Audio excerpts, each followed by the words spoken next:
What is up everyone, Barricade here, and I'm bringing you guys my review of Dragon Ball Super Episode 35. And honestly, I have to say first off is I'm so happy to finally have another episode of Dragon Ball Super. I was going crazy last week. I freaking hated it when we have to wait an extra week, but I don't know. I just need more Dragon Ball Super in my life. But anyways, this episode was actually really good. The outcome between Vegeta and Frost's fight was actually a little different than what I expected. I was like, whoa, what the heck? Like, I knew Vegeta would win, but it was just awesome. He just like straight up just one-shotted Frost, just like completely destroyed him.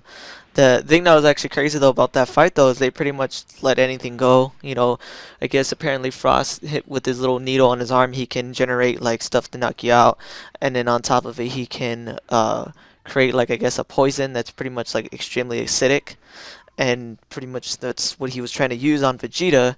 He was going to try to actually kill him because he even said that the rules where they say they can't kill anyone is also allowed now, so they can pretty much just kill anyone and their fight between him and Vegeta. But of course, Vegeta just straight up owns him, so that was nice. To freaking shut Frost up. He's basically Frieza 2.0, and it's just annoying. He actually kind of started pissing me off, so it was nice to see Vegeta straight up kick his ass.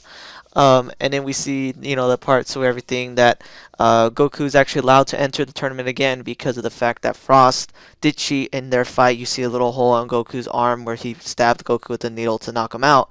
So that right there shows that he cheated. They pretty much say that Goku could enter the tournament again, and we're just gonna let Vegeta fight for now. But then Goku's gonna be able to enter again after Vegeta. And then we have that little funny part that was actually really interesting about Manaka. Goku keeps trying to talk to Manaka and keeps saying, hey, let's let Manaka fight next instead of Vegeta or after Vegeta. And Beerus is like freaking out, like, no, stay away from him, stay away from him, like, don't touch him, get away from him. And then it turns out that it's because of the fact that Manaka has like this weird other, I guess, part of him, like true colors, I guess, which was kind of expected, what I mean? Obviously he's real quiet and stuff, but I knew obviously he was gonna have something, maybe another transformation or something, or maybe he has something else, or I don't know, just something different than what we normally see. And pretty much Beerus states that Manaka is pretty much meditating, and that if anything touches him, messes with him while he's trying to meditate, he pretty much like explodes with energy and like one shots whoever's messing with them pretty much. And he tells Goku, stay away from him, let him just finish his meditation. And Beerus is actually kind of scared, like actually scared of Naka, like do not mess with this dude while he's meditating, like just leave him alone. So that was just like, whoa, okay, like even Beerus is actually kind of like afraid. So that was actually kind of cool to see and gives a little more insight on Manaka's power that we're going to see hopefully later in this tournament. And then it was even to the extent that Beerus stated that, because Goku says, well, at this point, if I'm back and Vegeta's in the tournament, we might end up just beating everyone.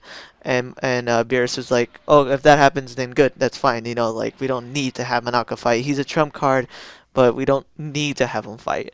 So I just really want to see how strong this freaking guy is. If Beerus is even like practically kind of scared of him, and not to mention, he's the #1 person he ever fought, even above Goku. So I'm really interested in Manaka. I really want to see what this character has. And then we see the tournament basically get turned like a weird thing where they add a barrier around it and they change the rules. Beerus gets pissed, and it's basically like now they can't really fly around too much. They kind of have to stay on the ground. This was kind of like a cheap tactic for their new contestant on Champa's end, is that one guy named Magetta or Magneta or something like that, some weird name like that. And pretty much he's fast and strong, but he can't fly, so they kind of like changed the rules of the fight to where you have to basically stay on the ground. You can fly, but if you hit the barrier, you pretty much get an instant out. So Vegeta, excuse me, has to freaking basically stay close to this guy, and it turns out this dude's like a metal man from this random planet. He has crazy fire and lava abilities, and they're basically using that to their advantage and encasing him in this tiny barrier with this dude. And it looks pretty bad for Vegeta because he's making like extremely high levels of heat, and it's starting to tire Vegeta out. And then actually in the preview for the next episode, you see Vegeta going all crazy and trying to do a final flash.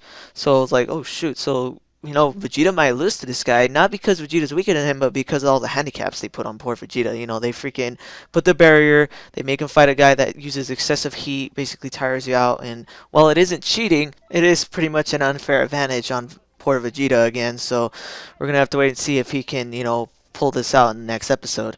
But the actually other thing I failed to mention actually that I wanted to talk about is after Frost loses his match against Vegeta, we see him actually like leave the tournament grounds and go towards like this area of the planet that they're on that has like I guess the prizes. There's like a prize that it's excessive amounts of gold that I guess was supposed to be for Frost.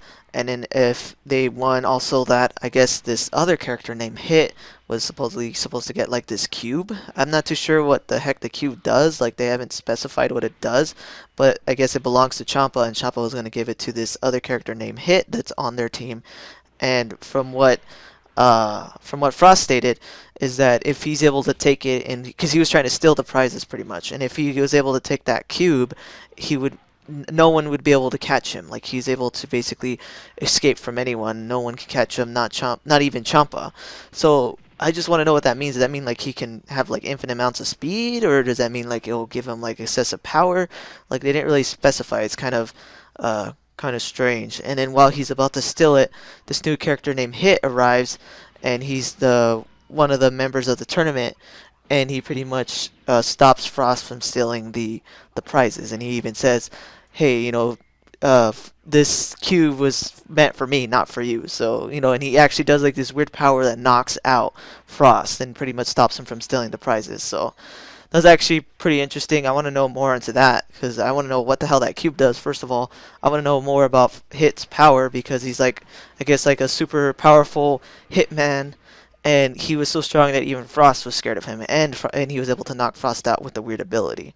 So we'll just have to wait to the next episode to see more. But overall, this episode was amazing. Really liked it a lot.